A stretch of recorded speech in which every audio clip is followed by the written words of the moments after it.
Ma'asyiral muslimin rahimakumullah, ini hadis ini kemudian diterangkan oleh Rasulullah dalam riwayat yang lain.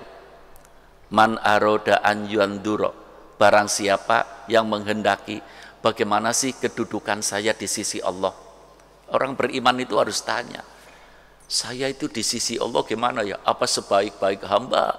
Apa ya lumayan saja? Apa orang yang dicintai oleh Allah? Iya. Apa kata Rasulullah? Orang yang ingin mengetahui kedudukan dirinya di sisi Allah, maka harus mengetahui bagaimana kedudukan Allah di hatinya. Bagaimana kedudukan Allah di hatinya. Iya. Bagaimana kedudukan Allah di hatinya? Ada orang kalau mau sholat, wah, sarungnya yang paling bagus, bajunya paling bagus, kopiahnya paling bagus, pakai minyak wangi yang paling wangi. Kenapa? Saya mau menghadap Allah.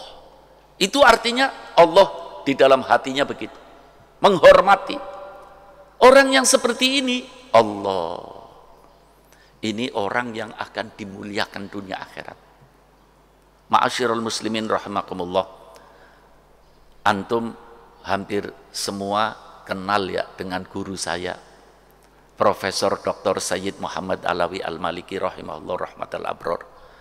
Beliau orangnya itu subhanallah, orang yang ganteng, ganteng sekali. Orang kalau pertama kali lihat beliau itu terkejut dari gantengnya. Ya, bagaimana ganteng, keturunan Rasulullah Shallallahu Alaihi Wasallam. Ya.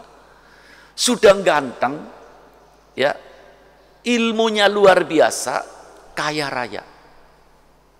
Ini namanya sofwatullah, manusia pilihan Allah. Dalam satu riwayat Rasulullah pernah menerangkan, diriwayatkan oleh Al-Imam Al-Hakim At-Turmudi dalam kitab hadisnya Nawadirul Usul. Orang kalau diberi 3 oleh Allah, itu berarti manusia pilihan Allah.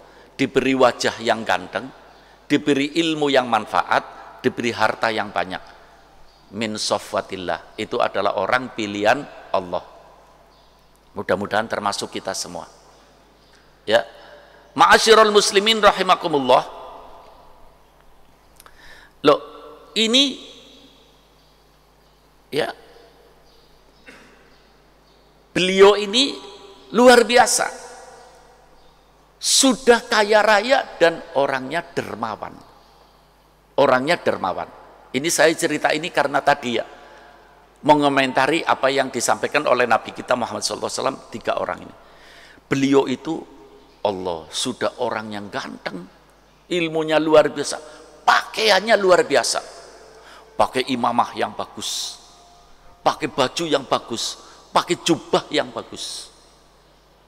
Satu saat di kamar beliau mau istirahat, dilepas semuanya, mengatakan pada kita-kita, antum tahu saya memakai ini adalah karena menghormati Allah, menghormati ilmu, menghormati Rasulullah. Kalau saya bukan orang yang berilmu dan saya tidak menghormati Allah, saya cukup pakai pakaian biasa. Saya ini karena menghormati Allah. Maka Allah menghormati beliau. Beliau dikenal ke seluruh dunia. Ya, ini juga diriwayatkan dalam hadis sahih. Idza ahabballah abdahu, apabila Allah mencintai hambanya, maka Allah mengumumkan di kalangan malaikat, ana uhibbuhu, aku mencintai dia. Aku mencintai dia. Nanti malaikat Jibril disuruh, diperintah oleh Allah, yakdzif fi qulubil ibad, meniupkan di hatinya hamba-hamba Allah untuk mencintai. Untuk mencintai. Maaf, ma'asyiral muslimin. Ini kita cerita, jadi beliau pun menjadi orang terhormat karena menghormati Allah. Maaf sekali lagi. Saya sering melihat ada orang sholat pakainya kaos pendek gini, ya, pakainya sarung seadanya, nggak pakai peci. Yang penting sholat, yang penting nutup aurat. Ya, itu namanya tidak menghormati Allah. Makanya hidupnya tidak terhormat. Amati saja, tidak terhormat. Yang penting sholat, maka Allah ngasihnya dalam kehidupannya, yang penting ngasih, gitu aja. Jadi bagaimana Allah, kedudukan Allah pada hati kita, begitulah kedudukan kita di sisi Allah subhanahu wa ta'ala. Ma'asyiral muslimin rahimakumullah. Yang kedua,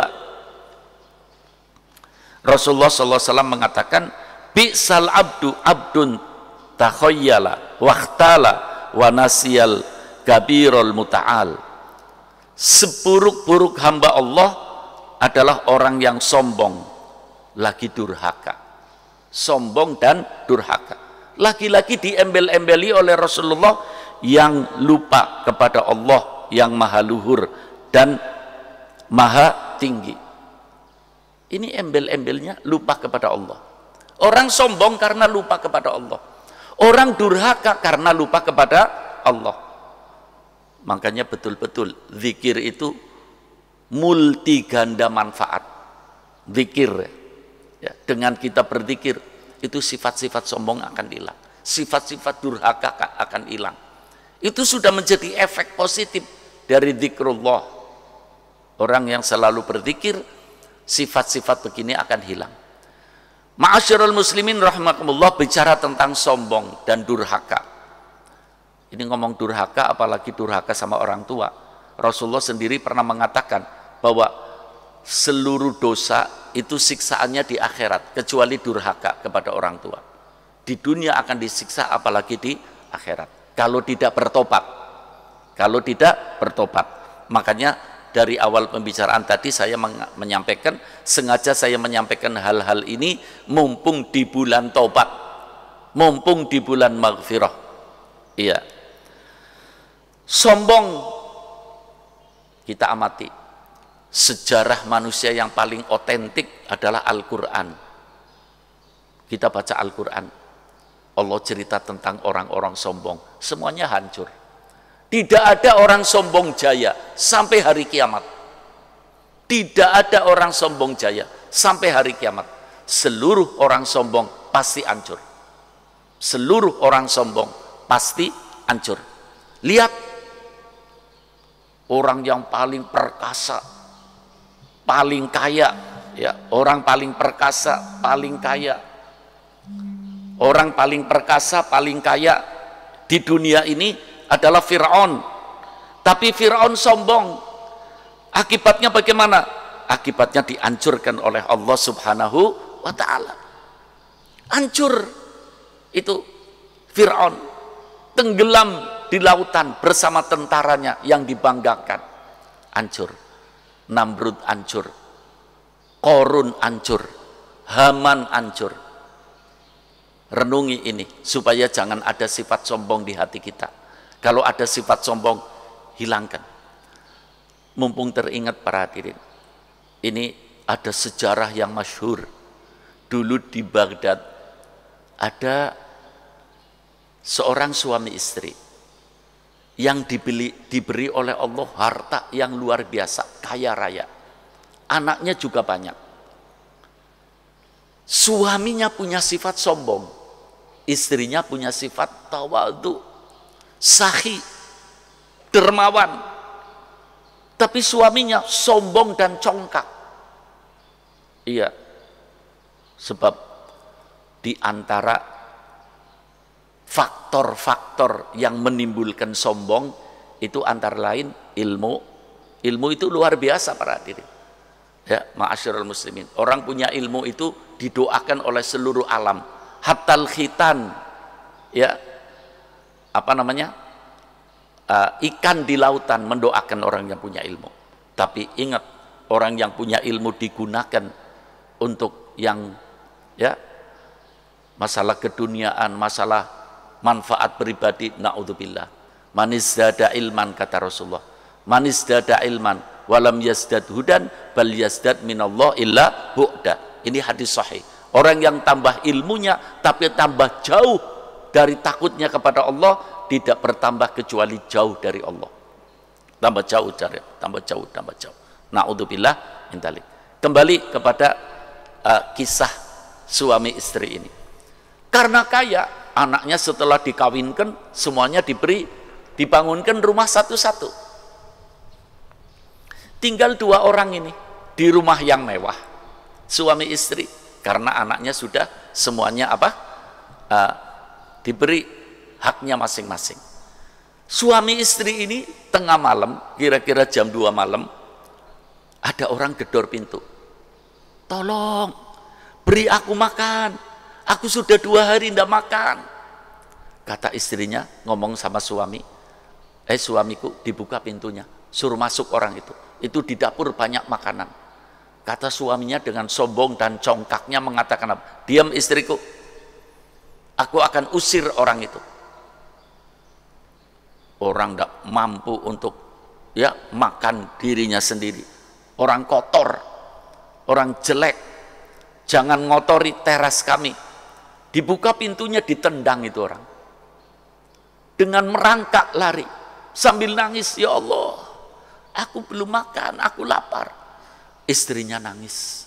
Ada ini, kenapa harus begitu sombong? Subhanallah. Setelah kejadian ini, dengan menunjukkan kesombongannya suami itu, subhanallah, beberapa bulan kemudian terjadi percekcokan antara suami istri. Terjadi percekcokan. Percekcokan ini sampai membawa perceraian. Cerai suami istri ini. Hartanya dibagi 2. Suami mengambil bagian, istri mengambil bagian. Istri cari satu kampung, bikin rumah kecil yang mungil dan bikin musola. Istri solehah, istri yang baik. Suaminya tidak tahu kemana. Akhirnya di kampung itu orang pada sepakat, oh ini ada orang wanita janda yang solehah. Di kampung itu ada seorang duda yang soleh, orang miskin, soleh. Orang kampung ini menjodohkan. Jadi jodohnya duda yang soleh dengan janda yang soleh. Hidup begitu indah, hidup begitu nikmat, hidup begitu lezat. Setelah terjadi perkawinan, istri yang soleha ini dengan suami sambungan, suami yang soleh ini dengan istri yang sambungan. Beberapa bulan kemudian, tengah malam, jam 2 malam, ada orang gedor pintu. Tolong, beri aku makan. Aku sudah 2 hari tidak makan. Karena suaminya orang soleh. Makanya jadi orang soleh itu jangan soleh ritual saja ya. Harus soleh ritual dan soleh sosial. Ini yang sombong tadi. Sholat dia, puasa dia. Tapi hanya solehnya soleh ritual. Tidak punya soleh sosial. Kata suaminya, suami yang sambungan ini ngomong sama istrinya, siapkan makan, aku akan masukkan orang itu supaya istirahat dan diberi makan. Kasihan dia. Istrinya nyiapkan makan. Setelah makan dibawa ke depan ke ruang tamu, orang yang kelaparan itu dipersilahkan makan. Suaminya nunggui di situ, istrinya melihat orang yang minta makan itu langsung pingsan. Istrinya memberi makan pada orang yang kelaparan 2 hari tidak makan, melihat langsung pingsan. Bingung suami sambungannya ini, istriku kenapa memberi makan kok sama orang menolong kok malah pingsan. Setelah orang yang diberi makan begitu lahap makannya, selesai makan, permisi pergi, istrinya sadar, siuman. Kemudian suaminya mengatakan, suami yang sambungan ini, kenapa istriku, kamu baik, kamu dermawan, kamu nyiapkan orang yang kelaparan, memberi makan, kenapa kamu kok sampai pingsan, ada apa? Istrinya memeluk suami, suaminya memeluk istri. Istrinya mengatakan, suamiku, pada suami yang sambungannya, itu tadi orang yang minta makan itu kelaparan, itu mantan suamiku. Itu mantan suamiku. Ya, dulu itu suamiku, makanya aku pingsan. Dia itu orang yang kaya raya, orang yang nikmat luar biasa, tapi punya sifat sombong.